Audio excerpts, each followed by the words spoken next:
नमस्कार,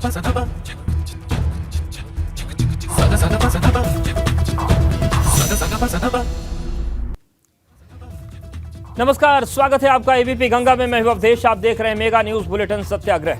नमस्कार, बहुत स्वागत है आपका। आपके साथ हूं मैं दीपा। फिलहाल सत्याग्रह में आपको उत्तर प्रदेश के हर राजनीतिक हलचल और बड़ी खबर विस्तार से दिखाएंगे। उत्तर प्रदेश के 30 से ज्यादा जिले बाढ़ से प्रभावित हैं। बेमौसम बरसात और नदियों में आए उफान ने 1300 गांव को डुबो दिया। ऐसे में मुख्यमंत्री योगी आदित्यनाथ ने खुद मोर्चा संभाला है। वहीं सांसद और विधायक भी बाढ़ प्रभावित क्षेत्रों का लगातार दौरा कर रहे हैं। राहत सामग्री का वितरण किया जा रहा है और ग्रामीणों को मदद का आश्वासन दिया जा रहा है।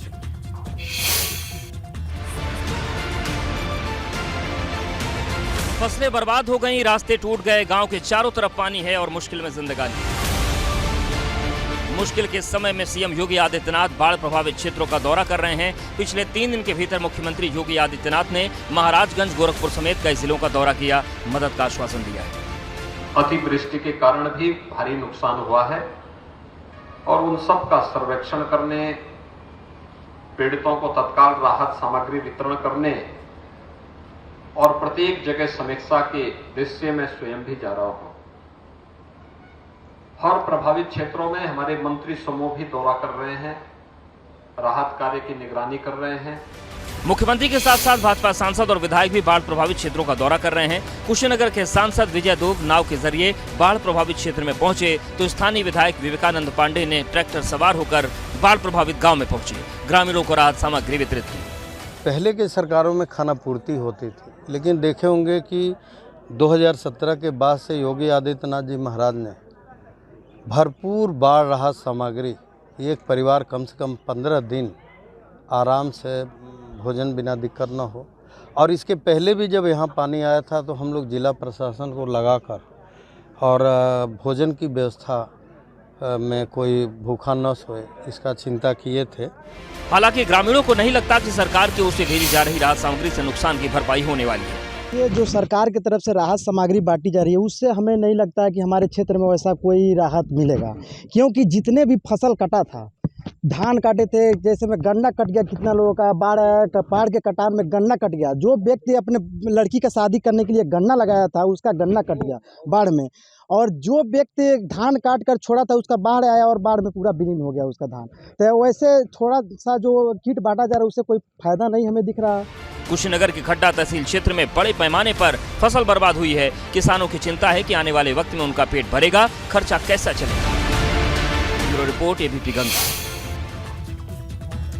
बारिश थमने के बाद बाढ़ का पानी उतर रहा है, लेकिन जो तस्वीरें नजर आ रही हैं वो बर्बादी की हैं। जिन खेतों में फसल लहलहा रही थी अब वहां रेत का रेगिस्तान है।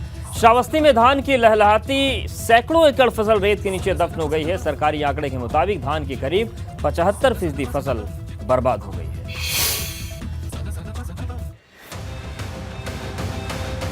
बाढ़ का पानी उतर गया और पीछे छोड़ गया बर्बादी के निशान। श्रावस्ती में आई बाढ़ खेतों में इतनी बालू लेकर आई है कि जहां लहलहाती हुई फसलें दिखनी चाहिए वहां रेत नजर आ रहा। यहाँ पर जो आप देख रहे हैं कि हमारे पीछे पूरा टापू बना हुआ है, सिर्फ बालू ही बालू नजर आ रहा है। यहाँ खेत हुआ करता था, धान की फसलें हुआ करती थी। आपको हम फसलें दिखाना चाहेंगे कि ये राप्ती की आगोश में पूरी तरीके से हजारों बीघा से भी ज़्यादा फसल इस स्थान की डूब चुकी है। ये रमनगरा गांव और तमाम ऐसे गांव आसपास के हैं जिनकी फसल है, कि जिनके किसानों की फसल है पूरी तरीके से बर्बाद हो गई। इकोना तहसील के तमाम गाँवों की सैकड़ों एकड़ जमीन बालू से पट गई है। बीते 5 अक्टूबर तक जो फसल लहलहा रही थी वो बालू के नीचे ही दफन हो गई है। पूरी तरीके से 8 फुट ऊंची बालू पट्टी है। इस हालत में आप क्या करेंगे? इस हालत में भूखों में रहेंगे, क्या करें, मजदूरी करके दिहाड़ी करके चलाएंगे। 100 बीघा जमीन सब टोटल नदी काट ले, कहीं कुछ नहीं बचा। 4 दिन से खाना नहीं बना। बेमौसम बरसात ने श्रावस्ती में किसानों को सबसे ज्यादा नुकसान पहुंचाया। करीब 75% फसलें बर्बाद हो गई, जिसका आकलन प्रशासन की ओर से किया जा रहा है। जो फसल का नुकसान हुआ है सबसे ज़्यादा धान, कुल आच्छादित क्षेत्रफल का 78% लाभ हमारे कर्मचारियों द्वारा आंकलित किया गया है। मक्का 50%, अरहर 70%, उर्द मूंग भी 65-70% के आसपास क्षति का आकलन की गई है। श्रावस्ती के भिनगा, जमुनाहा, इकोना ब्लॉक में बाढ़ ने सब कुछ बर्बाद कर दिया। परिवार के लोग बेघर हो गए, फसलें बर्बाद हो गई। दूसरे लफ्जों में कहें तो अक्टूबर के महीने में आई बाढ़ ने किसानों से उनकी जिंदगी का सहारा छीन लिया। क्या करेगा किसान? किसान तो बेबस हो गया। देखो उसके भाग में जो होगा वो होगा। तो किसान बेबस हो गया है क्योंकि पिछले दिनों जहां सूखे ने किसानों को मारा था, अब बाढ़ ने उनकी फसलों को ले लिया है। बहरहाल सरकार मुआवजे की बात कर रही है, आकलन करके उन्हें जल्द से जल्द मुआवजा दिया जाएगा। हमारे भी एबीपी गंगा श्रावस्ती। बाढ़ प्रभावित क्षेत्र में राहत कार्य को लेकर भाजपा सांसद बृजभूषण शरण सिंह ने सरकार पर सवाल उठाए हैं। बद इंतजामी के लिए सरकार को जिम्मेदार ठहराया है। बृजभूषण शरण सिंह के मुताबिक जो अव्यवस्था इस बार दिख रही है, पिछली किसी सरकार में नहीं दिखी। जनप्रतिनिधियों की जुबान बंद कर दी गई। अफसोस है, हम रो भी नहीं सकते, कुछ कह नहीं सकते।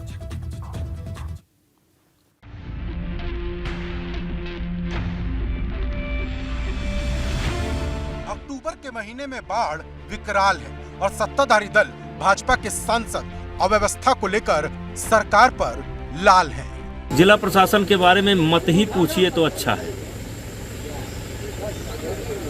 देखिए, पहले कोई भी सरकार होती थी, बाढ़ के पहले एक तैयारी की बैठक होती थी। हमको नहीं लगता कि कोई तैयारी की बैठक हुई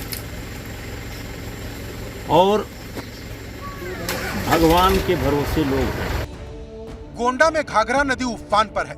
कितने ही गांव डूब चुके, सड़कों पर पानी है, फसलें बर्बाद हो चुकी हैं। ऐसे में उम्मीद प्रशासन से थी, लेकिन शासन प्रशासन की ओर से भी मदद नहीं मिल पा रही, जिस पर भाजपा सांसद बृजभूषण शरण सिंह का पारा 7वें आसमान पर पहुंच गया। लोग इंतजार कर रहे हैं कब पानी रुकेगा और कब हमारी तकलीफ कम होगी। और मैंने अपने जीवन में इतना खराब इंतजाम नहीं देखा बाढ़ के प्रति। अफसोस ये है कि हम लोग रो भी नहीं सकते। बृजभूषण शरण सिंह का लहजा तल्ख है और आरोप सीधे सीधे सरकारी व्यवस्था पर। बृजभूषण सिंह का दावा है कि बाढ़ प्रभावित लोगों को भगवान भरोसे छोड़ दिया गया। जनप्रतिनिधियों से उम्मीद की जा रही कि वो अपनी जुबान बंद रखें। जनप्रतिनिधियों की जबान बंद है, बोलना बंद है। बोलोगे बागी कहलाओगे, सुझाव दोगे कोई मानेगा नहीं। ठीक नेताजी, इसका मतलब योगी जी तक ये बात नहीं पहुंच पा रही है। अधिकारी जो चाह रहे हैं सब कर रहे हैं। मत कहलवाइए कुछ, मेरे मुंह से मत कहलवाइए। मैंने अपने जीवन में ऐसा बद इंतजामी नहीं देखा। बृजभूषण सिंह ट्रैक्टर के जरिए बाढ़ प्रभावित क्षेत्रों का दौरा कर रहे हैं। बाढ़ प्रभावित लोगों को मदद पहुंचा रहे, सरकार पर सवाल उठा रहे। वो सवाल बाढ़ के इन हालात में सरकार के दावों पर सवालिया निशान लगाते हैं। Bureau report, ABP Ganga. Varanasi के जिला अदालत ने ज्ञानवापी मस्जिद में मिले कथित शिवलिंग के बारे में बड़ा फैसला लिया है। हिंदू पक्ष ने शिवलिंग की कार्बन डेटिंग की मांग की थी, जिसे जिला ने कोर्ट ने खारिज कर दिया। यानी कि अब शिवलिंग संरचना की कार्बन डेटिंग नहीं होगी।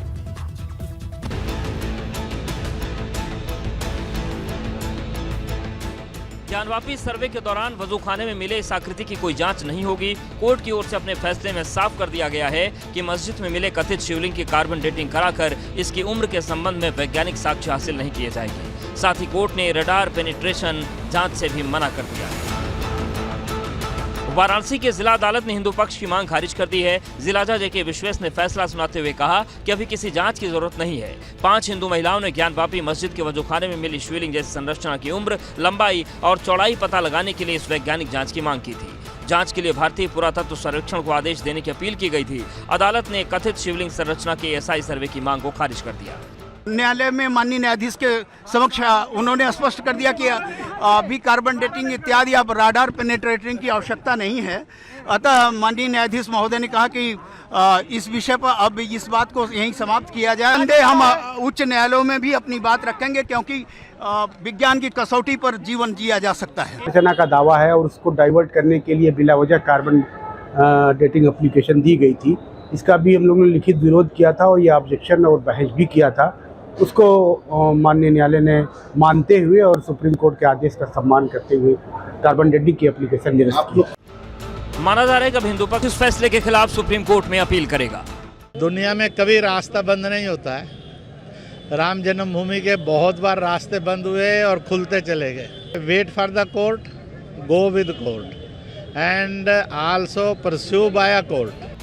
ज्ञानवापी मामले में कोर्ट ने पिछले दिनों बड़ा फैसला देते हुए दैनिक पूजा से संबंधित याचिका को सुनवाई के लिए मंजूरी दे दी थी। इसके बाद हिंदू पक्ष कार्बन डेटिंग के पक्ष में अपने फैसला आने की उम्मीद कर रहा था, जो कथित शिवलिंग संरचना को प्राचीन विश्वेश्वर महादेव करार दे रहे हैं। तो मुस्लिम पक्ष इसे लगातार फव्वारा बताते हुए कार्बन डेटिंग का विरोध कर रहा है। कोर्ट के फैसले ने ज्ञानवापी मुद्दे को एक बार फिर गरमा दिया है। Bureau report, ABP Ganga. Mulayam Singh के अंतिम संस्कार के बाद सैफई में नेताओं के आने का सिलसिला जारी है। कैसरगंज से बीजेपी सांसद बृजभूषण शरण सिंह श्रद्धांजलि देने सैफई पहुंचे। बृजभूषण शरण सिंह ने नेताजी को श्रद्धांजलि देने के बाद अखिलेश के साथ कुछ देर बैठे रहे, बातचीत की। उस वक्त भाजपा नेता सीताराम येचुरी भी वहां पर मौजूद थे। दोनों ही नेताओं ने अखिलेश को सांत्वना दी, ढांढस बंधाया और कुछ देर बैठने के बाद दोनों वहां से लौट गए।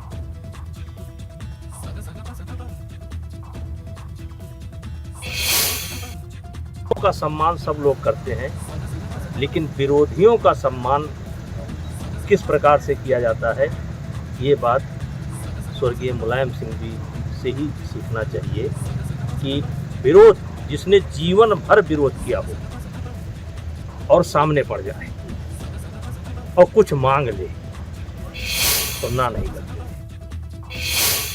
आगरा में बीपी गंगा के सबसे बड़े मंच महापंचायत में आज यूपी के बड़े दिग्गज पहुंचे। सरकार के मंत्री और विपक्ष के नेताओं से सबसे बड़े मुद्दों पर चर्चा हुई।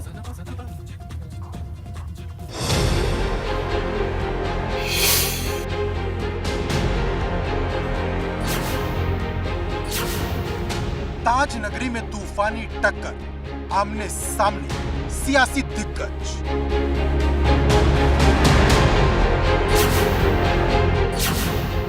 कसौटी विकास की, चुनौती रोजगार की।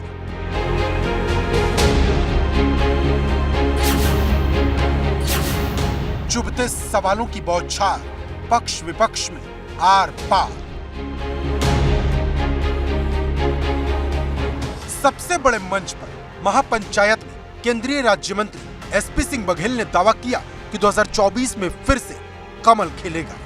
और अभी 22 में आप देख रहे होंगे कि बहुमत की सरकार बनी, तो केंद्र सरकार की लोक कल्याणकारी योजनाएं, राज्य की लोक कल्याणकारी योजनाएं और बूथ अध्यक्ष से लेकर राष्ट्रीय अध्यक्ष जो अपनी परिश्रम की पराकाष्ठा से पसीना बहा रहे हैं, उससे 2024 में कमल खिलेगा। एसपी सिंह बघेल ने मुलायम सिंह यादव को राजनीतिक गुरु बताया तो अखिलेश को सलाह भी दी। गार्जियन गार्जियन होता है, फील्ड वर्क वो नहीं अब करने की स्थिति में थे जी, लेकिन अनुभव का बड़ा महत्व होता है।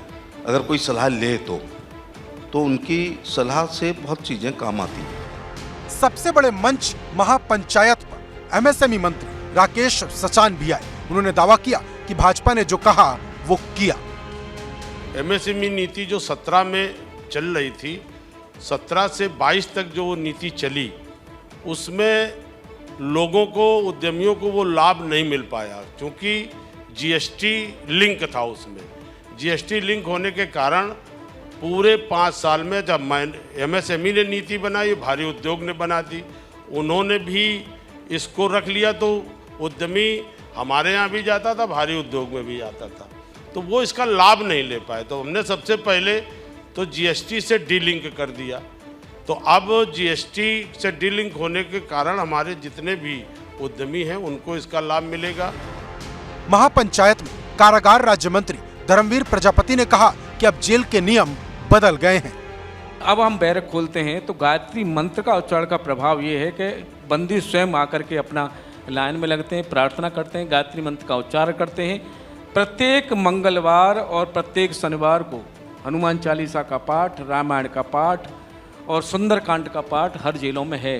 हर जेलों में मंदिर की व्यवस्था है। महापंचायत में मंत्री लक्ष्मी नारायण चौधरी ने किसानों और बाढ़ के मुद्दे पर भी बात की। 30,000 करोड़ रुपए का गन्ना खरीदा था सभी मिलों ने, और जिनमें से हमने अभी तक 30,000 करोड़ रुपए का भुगतान कर दिया है। अक्टूबर के महीने में ही निश्चित रूप से हम कम से कम 2-2.5 हजार करोड़ का भुगतान और कर देंगे और नवंबर आते आते हम पूरा भुगतान कर देंगे। महापंचायत में राजनीति और व्यापार से जुड़े लोगों ने खुलकर अपनी बात रखी। शिक्षा से लेकर स्वास्थ्य की चर्चा हुई और यूपी में विकास की संभावनाओं पर लंबी बातचीत हुई। Bureau report, ABP Ganga.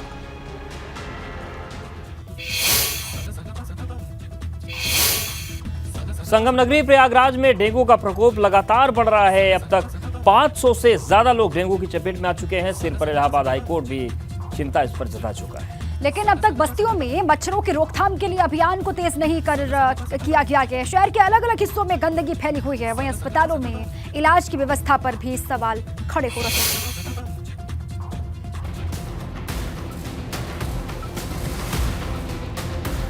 हर बदलते दिन के साथ प्रयागराज डेंगू के मरीजों की संख्या बढ़ रही है। सरकारी आंकड़ों में मरीजों की संख्या 500 के पार जा चुकी है। हकीकत में यह आंकड़ा कहीं ज्यादा हो सकता है।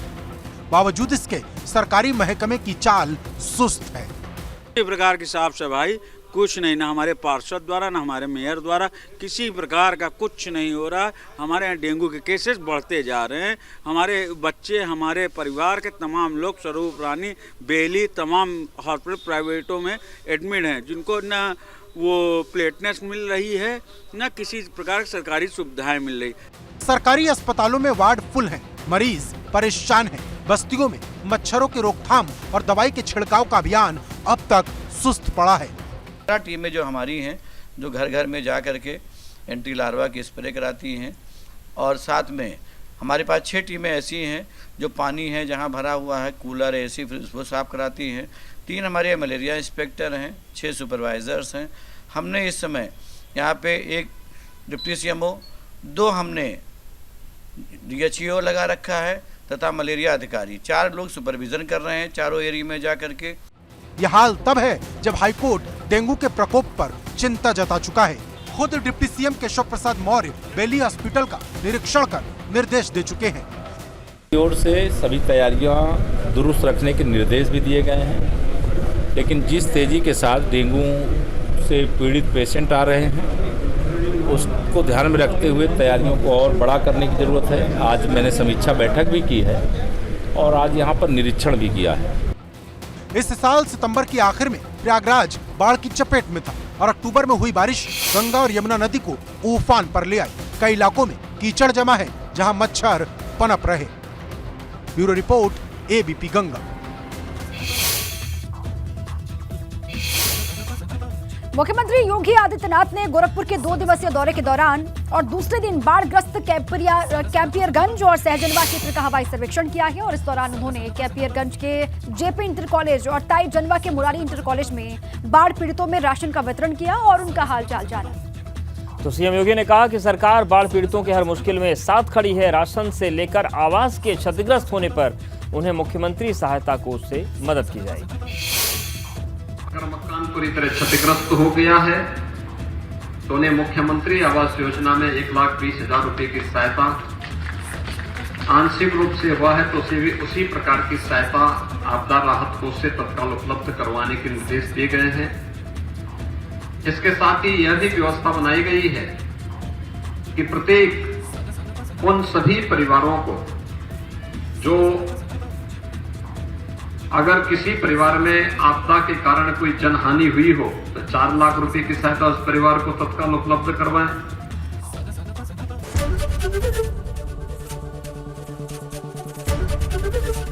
एबीपी गंगा, खबर आपकी, जुबान आपकी।